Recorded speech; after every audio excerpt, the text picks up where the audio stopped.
For those individuals and our friends in the media, we ask that you please silence your phone as we get ready to talk with Alabama State, who will be advancing to play Auburn Thursday at 2:50 in Lexington, Kentucky. Asking questions to Coach and our student athletes, please just state your name, media affiliation before every question that you ask. If you're joining us on Zoom, we'll try and get you a question and just use the hand feature. And then a reminder, recording press conferences on cell phones or cameras is prohibited. Thank you.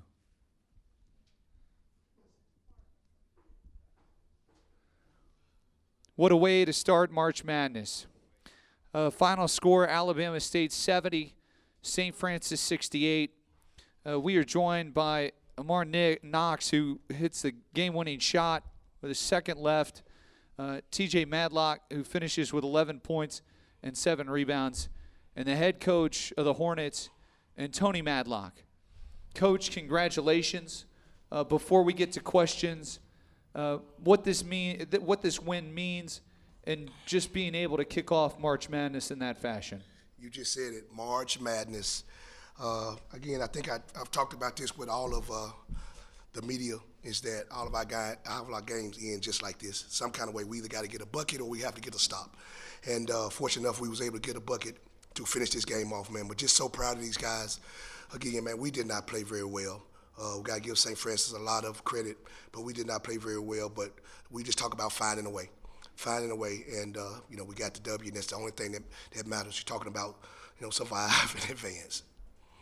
We'll now open up the floor. First questions towards our student athletes, and then when we're done there, we'll get to Coach. But right now, questions for Amarr and TJ. Let's go to the first row here on the end. Adam Rittenberg with ESPN. Congratulations, guys. That last play, what was both of your views? Obviously, Amarr, but what was the design there, and then what actually happened? Well, first we wanted to throw the ball long, and we put our tallest athletic person to go get the ball, and fortunately, everybody tipped the ball, and it landed to me, and I got the rebound, made the layup, but couldn't have done it without my whole team. We executed a play that we practiced on all day in practice, our game plan, and it worked.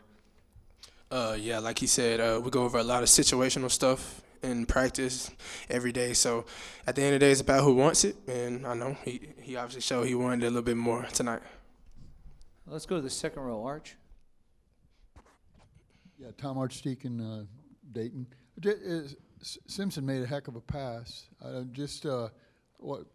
Was he a quarterback or something? Or why is he that was right on the money. TJ. Like I said, we go over a lot of situational stuff in practice. So he's the one throwing it in practice every single day. So he's used to that pass. He was ready for the moment, and we executed perfectly. Amarr, was he a quarterback? Oh, yeah, he definitely a quarterback. Yeah, he make that pass on the money all the time in practice, and it was perfect today. Let's go to the first row on the end. Yeah, Caleb Millig from Mainline Newspapers. I wanted to ask, St. Francis was up by 9 at one point shortly before before halftime. What was kind of your mentality when you guys were down? What did you guys kind of have to do? Was there any conversation just about climbing back? And what was your mentality just to get back in this game, especially late? Amarr? Well, we've been in that moment and that situation a few times this year, and we knew we just had to come out and play ball. And we stayed positive. We knew that as soon as the next half started, that we was gonna come out, fly around, play aggressive, and just do whatever it takes to win that game. We know it's a game of runs, and we knew early we wasn't playing good, and it might have been because of a little nerves. So once we got through with that, we knew all we had to do was go out there and play our game. We'd be good. Other questions for our student athletes? We do have one online. Jason, go ahead with your question for our student athletes. Hey guys, Jason Munns with the Commercial Appeal in Memphis. There's a lot of Memphis up there at that table. Just how proud are you guys of this moment. And I mean, I know I heard Coach Madlock on the TV say, sort of shout out Memphis. So just talk about just how proud you guys are of this moment. TJ. Yeah, like you said, a lot of Memphis up here at this table, so it's good to represent the city, man. And it's the best city in the world, so it feels good to represent. Lamar? Yeah, I feel like Memphis is the best city in the world. We have to show out and represent our city the best way we can. Second row on the end, Marcus. Just for both of you guys, what was the experience like here? I'm sure it was obviously a whirlwind, but how did it go for you? What was the experience like for you guys here? You're not here very long, but you accomplished what you wanted to accomplish. TJ. Unbelievable. Like you said, I mean, it's March Madness. It's nothing like it. It's every Division I player dream to play in March Madness. So to finally be here and to play and actually get a win, man, it's unbelievable, man. So, yeah, it's amazing. Amarr? Yeah, it's incredible to play in March Madness. It's my first time being here. I plan on coming next year too, but it's amazing. Like it's a crazy atmosphere. We got just a couple questions left here for our student athletes. Any other questions? Let's go to the back corner there. Josh Elijah, Crier Media. You didn't make it to the line until about 5 minutes left in the game. What does it say about your squad to continue to kind of stick with it and battle in the paint and keep grinding? Amarr? Well, that's normally not us. We normally get to the free throw line, but things happen. We just got to find a way to get the win, and that's what our entire team did. And I'm proud of them guys and trying to move forward. We need to get to the line more. Like you said, we need to be more aggressive. But a lot of our shots that we were shooting, a lot of our threes, they were wide open looks, and we'll take them all day, every day. So, but we do need to be a little bit more aggressive, which we will next game. Let's go to the front row here. TJ, just to clarify, was that supposed to go to you, that pass, or were you one of the tall guys who's supposed to get it there? It wasn't supposed to go to me, but I wanted it. I wanted to go get it, go make a play, and that's what I did. But it wasn't supposed to go to me. It was supposed to go to our big. But hey, it's March Madness, so anything can happen. Any other questions for TJ or Amarr? Gentlemen, congratulations. Best of luck against Auburn. An outstanding showing here tonight and a brilliant way to start March Madness. Thank you. I appreciate you. Thank you. All right, and now questions for the head coach of the Alabama State Hornets and Tony Madlock. We'll start in the third row. Mike LaPresti, NCAA.com. Micah was just saying that he was put in to be the passer in that play about January, he thought. What made you think that he was the guy to do that? To make that trial and error. Because, again, we spend a lot of time, especially on game day. Game day, we always spend probably about 10 to 12 minutes on situational stuff. And we had a couple guys throwing the pass, and it just wasn't very consistent. And then once we got Michael Sims, we call him Deuce, he started throwing it, and it's been going pretty good. So that's what happened. So he became the guy that throws that pass on that play. We'll go to the first row here. Hey, Tony, some people with 3.5 seconds might do a shorter pass, dribble up, try to make something happen. Why is that your best play in that situation in your mind? Well, we have multiple plays that we would do with 3 seconds. We just chose that one today because sometimes it is just get it in, because we do also a situational deal. We shoot half-court shots. So we know with 3 seconds, you got 2 good dribbles and then get it up. So, but we decided to go with that one today. Again, for our friends in the media, just state your name and media affiliation for every question. Let's go first row on the other side. Yes, Kayla Millig from Mainline Newspapers. Cranford, especially in the first half, was hitting a lot of deep shots. What did you guys have to do to try to contain him, and kind of what was your game plan to kind of try to keep him in check? Yeah, they're a good team. They're a good team, and they made shots. But we just knew that was part of the game plan, that we cannot let them get open threes. We did a better job in the second half. They made a couple late, but we did a good job. But we just knew defensively, second half, we had to be more aggressive, and we were. Second row.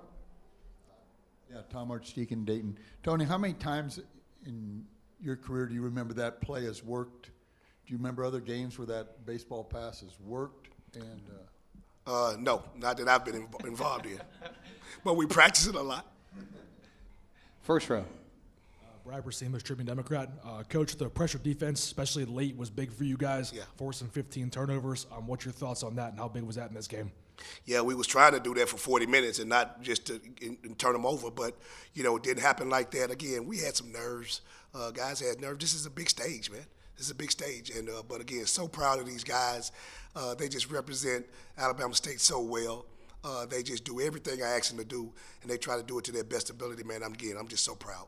Coach, talking about the big stage, obviously so proud about your team, but how cool is it in sharing this and, you know, father-son of TJ along for the ride? Oh, man, we're going to have stories forever, aren't we? For everything that happened with Alabama State, first time winning a tournament game, got to 20 wins this year, and you know how hard that is for an HBCU school. It's so hard because you have to play those money games early. But for us to just fight and fight and fight and find a way to get to 20 games, 20 wins, it just means so much, again, to our program, to the city of Montgomery, to Alabama State University, man. Again, we just want to make that city proud. A few more questions for Coach. Let's go to the third row. Michael LaPresti, NCAA.com. It has been a great year for the state of Alabama in basketball and a number of teams. Is there irony, or is it kind of cool that Auburn's next for you guys? And second of all, when you win a game like this, the demands of the tournament as you move on, how long can you savor this before it clicks in that you're about to play the #1 seed in the tournament? I don't know. I'm going to figure that out tonight. But I know we're going to enjoy this tonight. We're going to have this bus ride, I guess, a couple hours down the road to Lexington, get a chance to play in Rupp Arena. I mean, how can you beat that? How can you beat that for a school, again, in the SWAC that has, a lot of great tradition for us to go play in Rupp Arena? Nothing like it. We can't wait. Second row. Marcus Hartman, Dayton Daily News. Did the atmosphere and everything live up to what you were expecting? Oh, it did. It was outstanding. Dayton does a great job. The city does a great job of hosting this tournament. Everybody's so friendly, so nice, and it's unbelievable. Have another question online via Zoom. Jason, go ahead. Coach Madlock, Jason Munns, Commercial Appeal. Have you heard from Penny yet? I'm pretty sure I will have a text message from him when I get to my phone. But again, man, I told a couple people that we talked the other day on my ride to work the other morning, and we just talked about the journey. When both of us was playing at Memphis, and we made that Elite Eight run way back in the day now. But it just talked about that both of us are taking our team to the dance, and it's just a special moment, man. Again, we just try to represent the city of Memphis and stuff we do. And I'm just proud to get this opportunity. Another March Madness moment. Coach, congratulations on a great season, and more importantly, the fact that it continues. Best of luck against the Auburn Tigers. Thank you very much.